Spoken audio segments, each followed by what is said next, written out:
What is up, guys? Wraec is here with a new video, and today with an early video again. It's basically before my first coffee, which is usually not the state I do videos in, but I woke up to a message from Jesus is here announcing that, well, they released Hoard, and we can see it right here. Congratulations on activating the following hordes: 1, 2, 3, 4, 5. And if you're wondering why we have 5, well, you can see it a little bit here.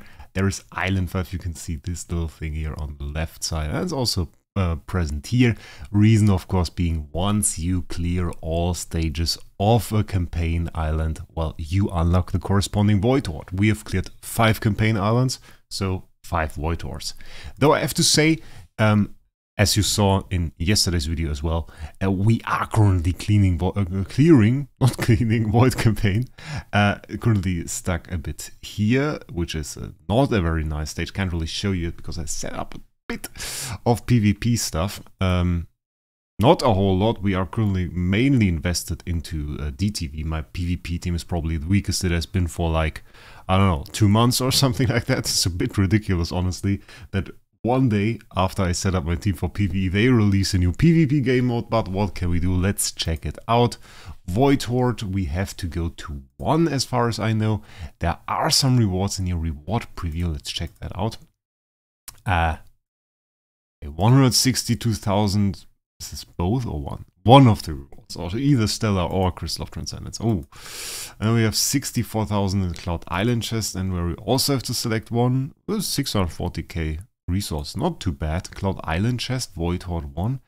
And there we have, oh, yeah, we don't really need those materials. Decent bit of materials here, I guess. And for the later ones, okay, Destiny transition materials in here, in the later hordes. Interesting.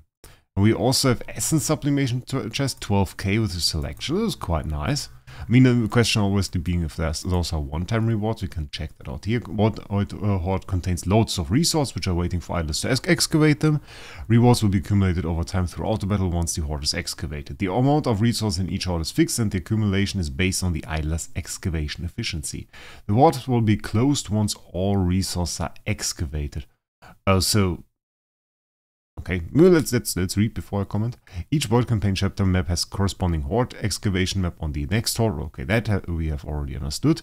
The more the unexcavated Hoard exists, the higher the initial excavation efficiency of the current Hoard. So basically you go in there, you do PvP, you apparently excavate those resources, and then you basically are done with it or gain a bit of extra daily loot. Some nice stuff in here. I mean, we also have some Transcendence Destiny transition materials here.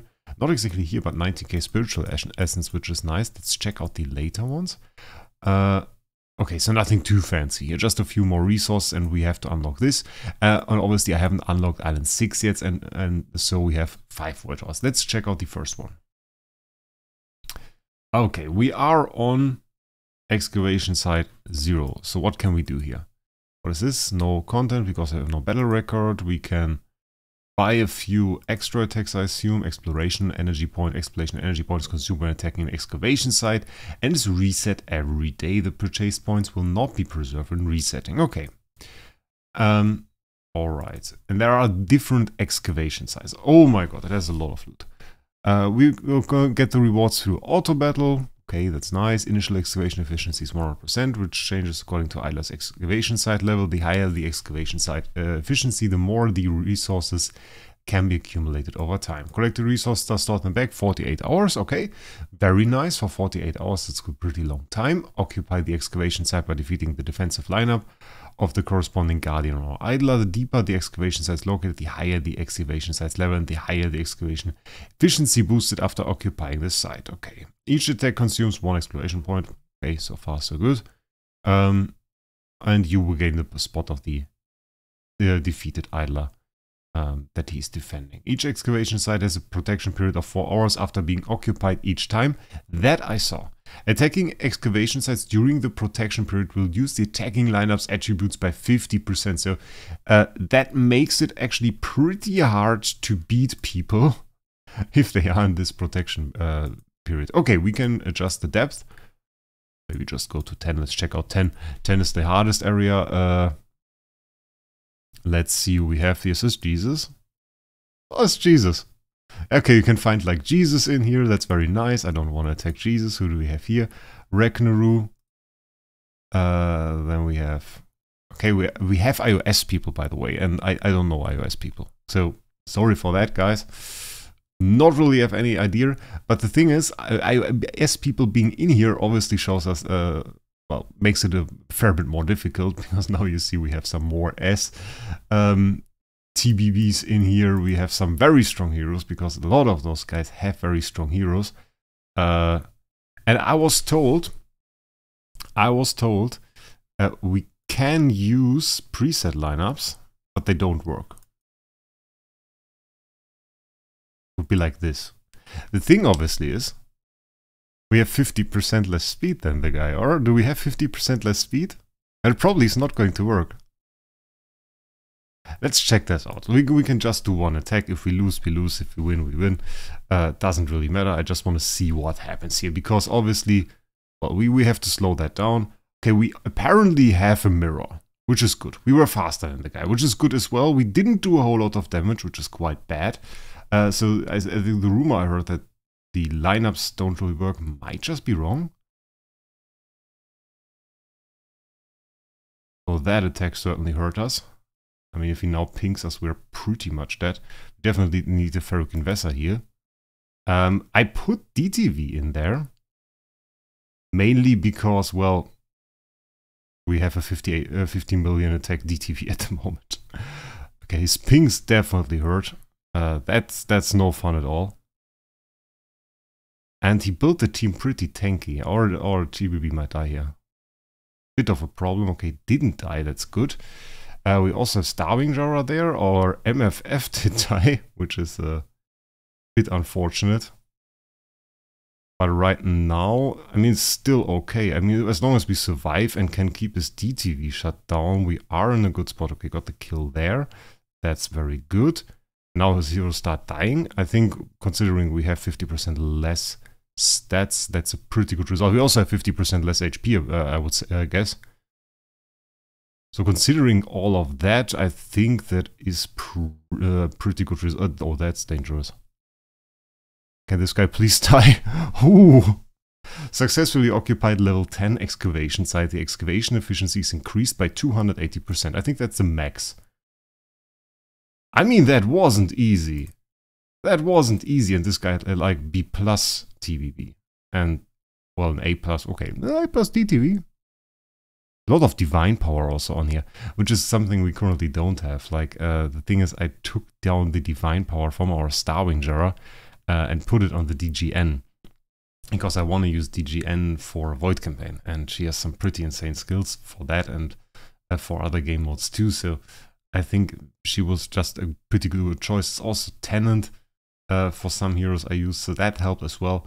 So really, I thought, wow, if there is no real PvP going on, maybe some TOC or something like that, our TBB will just carry us, so it will be alright.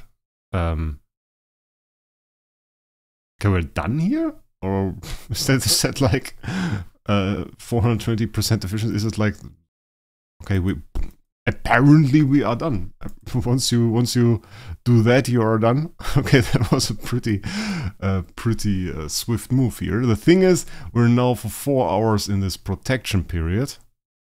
Yeah, now we can check it out. Okay, that's our regular campaign auto loot. Which, by the way, I think they should detail it a bit more. There were some data mines that showed us, okay, how much spirit and stuff we get. I mean, spirit is shown, but like how often you get a core and everything.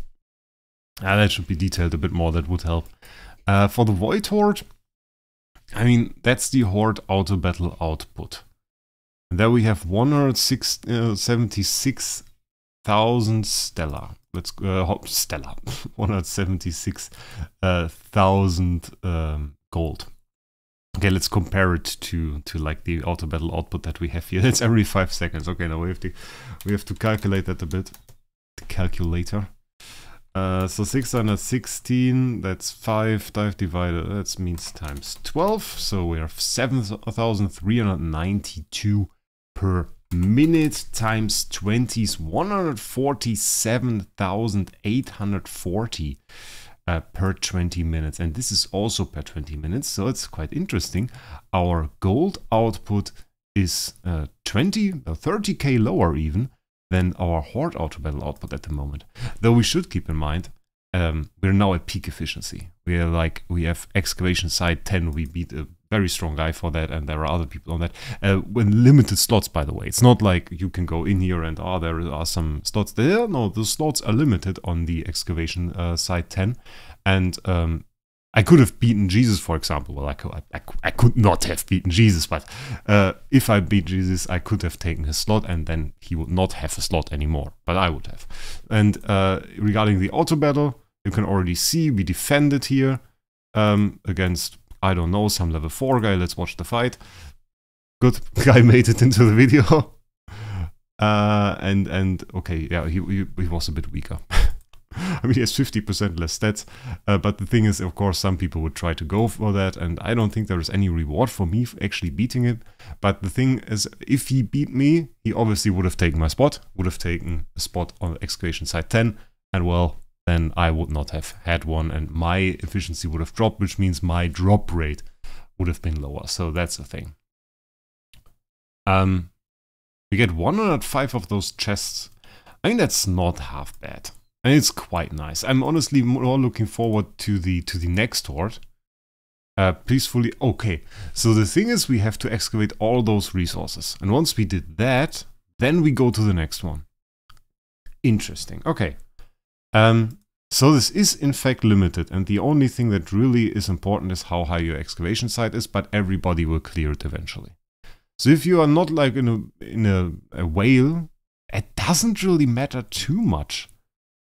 I mean, like, it's definitely nice to get those resources earlier, but if you are in there and if you're doing some stuff, you will eventually clear it. And I think the rate at which you clear this will be a lot higher than the rate at which you clear campaign, unless you really spend towards it. I mean, we got now, what is the drop rate? The drop rate was 174k every 20 minutes. Okay, man, it will take a bit. It will take a bit.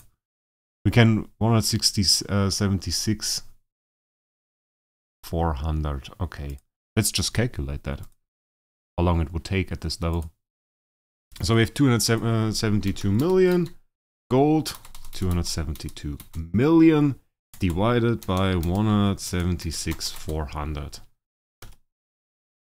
It's 1,541.95. So 1,542.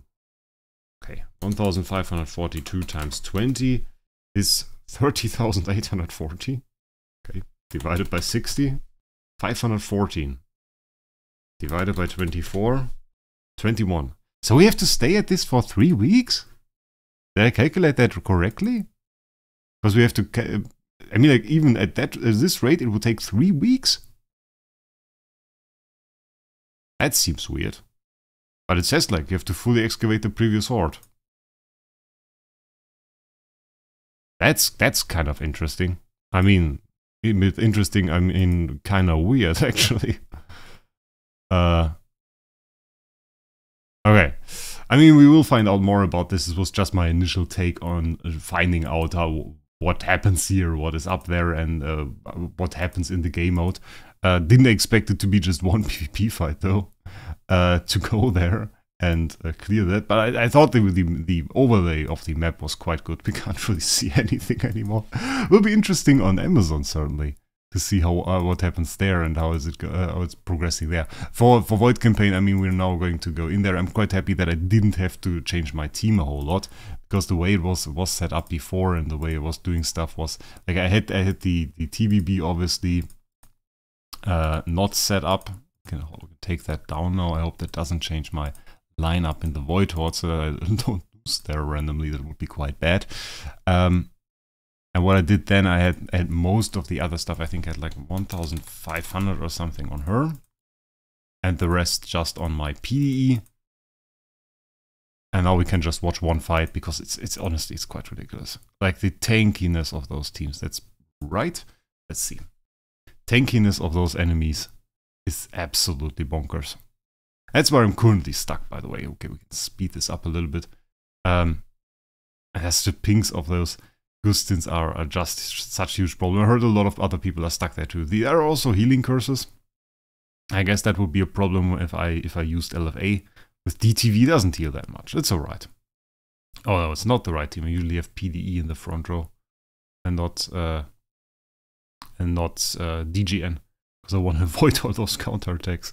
And then we have armor shields, and you can see it's like we have 50 million attack on this guy. It's like a 50 million attack DTV.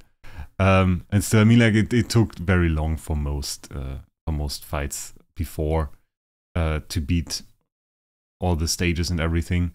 But like right now, it's honestly quite ridiculous. It's like there was nothing, and now they healed it. And the heal they do, that was a particularly bad attempt, I have to say. I did like, the best was like 38 something. It's like 9. But the heal, I mean, that's just bonkers. I will have to see about that. So, pretty interesting new game mode, some nice loot in there. I personally like it. I think it's very interesting that we got a place at the top right now is I don't want to say unfortunate. It was quite cool actually, but unexpected, I would say. I think it's a decent game mode. We will get some nice loot from it. I'm eager to see what they do for Island 7 once they release that. I mean, right now, once there is a new Void campaign stage, we are actually looking at new Hollow. We're looking at new Void Hoard. So that's actually quite cool. And new Void bosses as well. So there's a lot of Void game modes going on here. I think it's a cool idea. I think it's nice that there is some cross-platform PvP now. We can fight iOS people can fight Android people, and I think that makes for some quite interesting dynamics. I saw that Jesus had to adjust his team a little bit, and I think I certainly will have to at one point. We just got a lucky hit there, but I guess there will be some meta teams that will evolve between the platforms, and that will be very cool. So, what do you think about the game mode? Tell me in the comments. Did you participate in it? Did you do well? Please let me know all of this. Make sure you're subscribed to the channel, and with that, I wish you a great day. We'll see us in the next one.